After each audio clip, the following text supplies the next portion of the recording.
Est-ce que justement les autorités au plus haut niveau sont impliquées et manifestent un certain engouement pour ce projet-là ici au Sénégal? Oui, elles sont très impliquées, on est très heureux d'avoir ce qu'on appelle une task force. Hein, et on a été reçu par les autorités du ministère de la décentralisation. Avant ça, j'ai rencontré deux ministres de l'Environnement, là, déjà en passé. La bonne gouvernance, il y a plusieurs ministres qui sont impliqués, membres du gouvernement. Nous savons que le Premier ministre est au courant de ce concept. Hein, on espère pouvoir la rencontrer prochainement. Alors, donc il y a un intérêt hein, qui a une naissance, je peux dire. Hein, ça fait 3 ans quand même qu'il y a des échanges, mais là vraiment on sent que voilà, il y a une prise en main. Et le ministre voilà, Oumar Youm est dans de bonnes dispositions.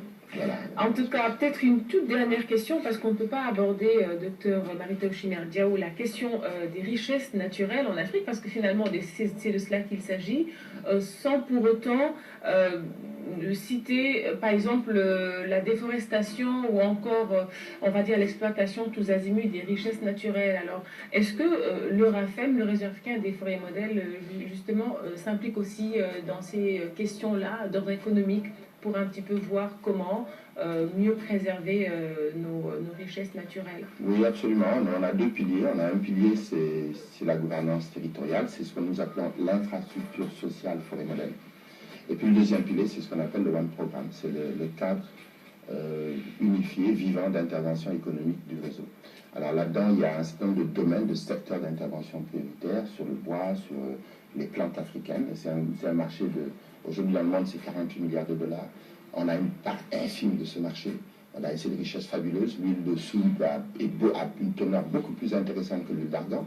C'est des niches de marché extraordinaires dans l'alimentaire, le cosmétique, le nutraceutique, c'est-à-dire les plantes qui soignent. Hein, dans tous ces domaines-là, dans la biopharmacie, il y a des niches de valeur extrêmement importantes. L'éco-agriculture, il faut qu'on développe.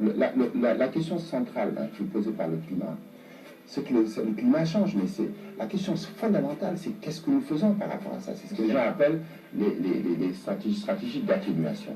Alors, ça veut dire quoi? Ça veut dire que nous, c'est l'économie mondiale qui va changer. Parce que le climat, l'impact qu'on a sur le climat vient du modèle d'économie. C'est le typhon des Philippines qui a fait 10 000 morts. Ouais. En tout cas, merci beaucoup, docteur Mary-Teuw Chimère-Diaw, d'avoir répondu à nos questions. Et merci aussi à la régie qui nous a proposé pendant cet entretien de belles images. On a vu les chutes de Dindéfelo, on a vu une forêt du Cameroun et celle du bassin du Congo. Merci beaucoup et très bonne continuation à votre réseau. Merci.